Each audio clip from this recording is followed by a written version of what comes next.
Selain sugar dan karena ada rekomendasi nggak teman kita tetap cari walaupun sudah usia tua tapi tetap natural dan proporsional.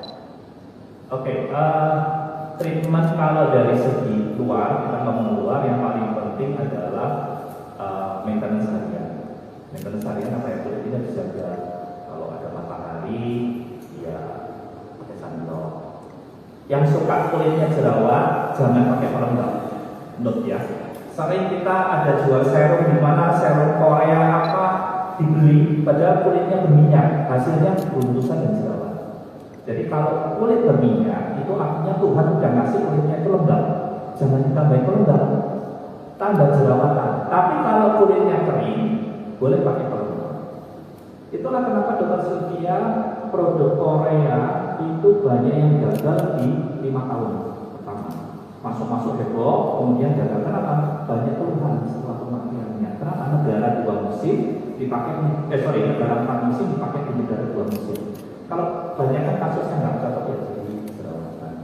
So maintenance luar untuk harian itu penting, tapi yang paling penting juga kesehatan badan. Nggak ada orang yang kulitnya bagus kalau badannya nggak sehat. So kalau kita mulai nemuin ada masalah di kulit, jangan cari skincare dulu, mas benerin dulu badannya, evaluasi apa yang mulai berubah di dalam kita. Atau jangan-jangan stres terus. Ya kan bisa aja kan banyak masalah, banyak kerjaan, atau bukan stres tapi otaknya kerja terus. Besok masak apa ya, besok bikin apa ya, besok ketemu siapa ya, otaknya kerja terus. Otak yang kerja terlalu banyak akan menghabiskan energi tubuh, dan energi tubuh pasti ngambilin kolagen kulit. So kalau kita yang terlalu capek, kan mungkin orang yang terlalu capek mukanya apa? Kusem kan? Apa hubungannya capek sama kusem? Karena energi tubuhnya berkurang dan pembentukan kolagennya berkurang. So kalau kita ada yang masalah kulit kita, pertama evaluasi dari badan. Jangan cari laser dulu, jangan benerin badannya dulu. Lebih murah beli vitamin daripada laser kok, benar. Vitamin itu 200.000, laser berapa? Sekian 2 juta ya. Apalagi kalau pakai mesin fotonan. So nggak salah laser, tapi fokus di badannya dulu, ya kan? Kalau habis laser terus pulang laser merokok, misalnya ya sama aja, nggak ngaruh. Habis laser terus kita dugem, masih ada bahasa dugem nggak ya sekarang ya? Generasi saya masih kenal istilah dugem. Kalau misalnya habis laser terus malamnya tidur larut, kulitnya nggak akan terlalu mengaruh. Ya, jadi kita kalau lihat tadi ya kulit terus askara itu benar ya usianya 70-an. Sebenarnya ada beberapa yang rahasia yang mereka kalau kita baca rahasianya itu sama. Pertama, mereka sangat menghindari gula, sugar. Kenapa? Sugar itu oksidatif paling kuat. Oksidatif paling kuat. Saya tahu memang gula itu menenangkan. Coba kalau kita lagi sepaneng, lagi kesel, minum manis apa rasanya dulu langsung kayak nirwana datang ke dunia, ya kan? Coba kalau lagi kesel gitu kita minum kopi manis rasanya apa? Moodnya langsung baik. Tapi gula itu oksidatif kuat. Jadi mengkonsumsi gula secara berlebihan, apalagi tiap hari akan membuat proses penuaan di tubuh kita terus cepat. Jadi kalau kita kembali lagi, yang mereka awet muda itu rata-rata kalau kita baca gaya hidupnya mereka sangat menjadi gula. Terus dua, ada nggak orang yang awet muda tapi gemuk? Nggak ada ya. Nggak ada yang dari awet muda itu gemuk. Kenapa? Karena orang yang gemuk rata-rata penuaannya lebih cepat dibandingkan orang yang slim. So, maintain berat badan kita. Kalau udah mulai agak over, ya udah mulai kita ngurangin kalori. Maintain berat badan itu adalah salah satu cara untuk membuat kita awet muda. Ada beberapa pesohor yang badannya gemuk-gemuk, rata-rata umurnya nggak sampai 60. Betul nggak? Kita kalau nyebut artis ya, nggak enak. Kita coba artis-artis yang gemuk, banget rata-ratanya sampai 60 sebenarnya. Karena terbukti secara ilmiah bahwa berat badan berkaitan dengan panjang pendeknya usia. Semakin kita slim, usia kita semakin panjang. Coba teman-teman searching Okinawa diet. Di daerah Jepang ada namanya Okinawa yang penduduknya itu rata-rata usianya 100 lebih, Dan penyakitnya pun enggak, penyakit kansernya itu paling rendah di hampir seluruh wilayah di dunia. Perhatiin bentuk badannya rata-rata slim kayak teman-teman kayak gini. So, jagain berat badannya, ya jangan lupa. Jadi udah bener ya, ibu di sini bener-bener lihat-lihat ya. Karena loving ourselves itu bukan dari alumni ya. Jadi kadang aku gendut nggak apa-apa, I love myself the way I am. Tapi kalau misalnya kamu gemuk, kamu nggak merawat diri kamu sendiri, ya berarti kamu tidak bisa dilakukan sendiri juga, kan? Nah, shortcut aja deh nanya nih, apa yang harus kita lakukan dengan kita berdoa? Apa yang harus kita lakukan supaya kita kuat? Apa yang harus kita lakukan? Oke, banyak pendapat sobat. Sebenarnya semua orang pasti kuat, nggak mungkin nggak ada yang kuat. Cuma gimana kita bisa bikin proses penuaannya itu lebih pendek. Teman-teman, satu pedoman yang kita pakai bahwa umur manusia itu harusnya normal itu 120 tahun normally, ya. Baca di semua tinjauan, bahkan WHO pun udah ngeluarin state bahwa usia 70 itu kategori dewasa mantul, major berat, ya, umur 70. Jadi jangan bilang 50 itu tua ya, first itu. Jadi usia manusia itu harusnya 120 tahun.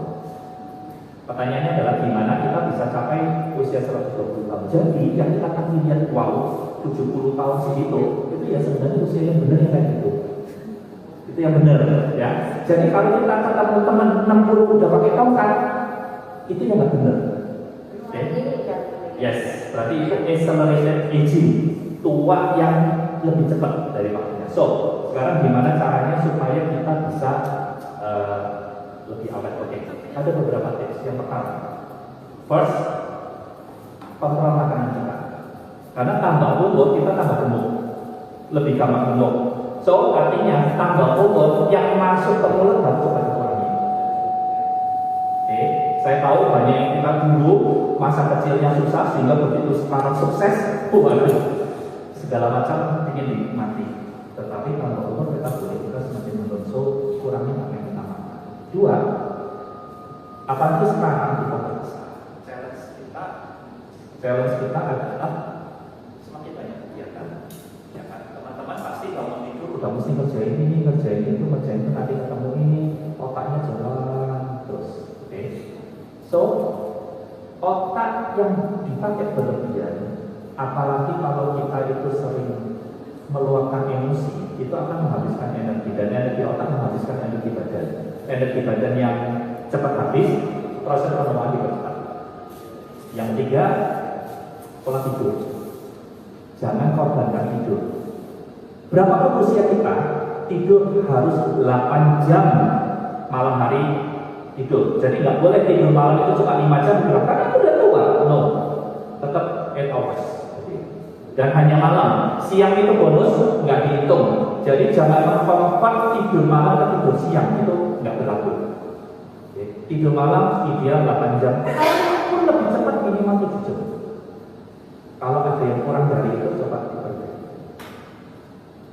Yang tidur pagi, browsing, IG, atau drakor. Ya. Kalau di stop ya, kalau media. Di stop 2 jam sebelum kita tidur, ideal supaya otak kita enggak. Yang ada insomnia, oke. So kalau yang udah kena insomnia ada beberapa hal yang harus dilakukan. Pertama, ya kalau insomnianya ringan, beberapa hal yang bisa dilakukan itu antara lain satu terapi olah nafas. Terapi olah nafas. Ya, jadi breathing exercise. Karena insomnia salah satu penyebabnya adalah berkurangnya oksigen di otak. Oke, apalagi kita di kota gede yang kebanyakan indoor kayak gini, kapasitas oksigen di darah itu biasanya turun seiring berjalan waktu. Jadi salah satu untuk bikin tidur lebih enak adalah latihan nafas. Yang kedua, 2 jam sebelum tidur hentikan semua aktivitas yang menggunakan otak, termasuk gadget kita, termasuk TV kita, termasuk anak-anak kita. So 2 jam sebelumnya usahakan jangan masukin otak kita dengan informasi yang membuat otak kita capek. Itu untuk insomnia ringan. Kalau insomnia udah berat gimana? Pertama, carilah pertolongan dari medis, karena semua insomnia itu harus di-treat sebelum terlambat. Kalau udah telat, biasanya agak lebih susah obatnya, bukannya nggak bisa, tapi bisa tapi lebih sulit. Dok, di medical kan ada profil, terapi ozon medis, banyak yang banyak. Terapi ozon medis ini ada kaitannya nggak dengan proses pembuatan? Ozon medis itu ozon itu kan O3. Yang O3 itu kalau di tubuh dia dilepas O-nya satu jadi O2. Jadi terapi ozon itu kan prinsipnya terapi memasukkan oksigen ke dalam darah. Basically, teman-teman kita kalau di posisi gini ya, oksigen yang tersedia di udara kayak itu cuma 20%, sisanya adalah nitrogen. Tetapi kalau di daerah yang polusinya tinggi, tentu kadarnya lebih rendah sedikit dari 20%. Nah, organ yang fungsinya nangkep oksigen adalah paru-paru, dan riset membuktikan bahwa bertambah usia paru-parunya orang itu semakin enggak membah, enggak elastis. Jadi yang tadinya bisa narik napas panjang, semakin lama napasnya semakin pendek. So, tambah usia itu rata-rata orang itu kekurangan oksigen. Tandanya kekurangan oksigen apa? Satu, pembakaran jadi nggak efektif, kolesterol gampang tinggi, asam urat gampang tinggi, gula juga gampang tinggi. Itu tanda pembakarannya turun. Yang kedua yang tadi insomnia adalah tanda kekurangan oksigen. Terus yang ketiga, mood. Beberapa gejala kurangnya oksigen adalah mood kita yang cenderung naik turun. Kadang-kadang bisa timbul kecemasan. Jadi kok bangun itu kok rasanya nggak enak gitu ya. Ada khawatir apa tapi ya nggak ada apa-apa sebenarnya. Jadi mood atau senggol bacok. Berarti ya sekarang duanya sekali di jalan ya orang kawal begitu marahnya minta ampun. Itu sebenarnya tanda penurunan oksigen yang cukup bermakna di otak.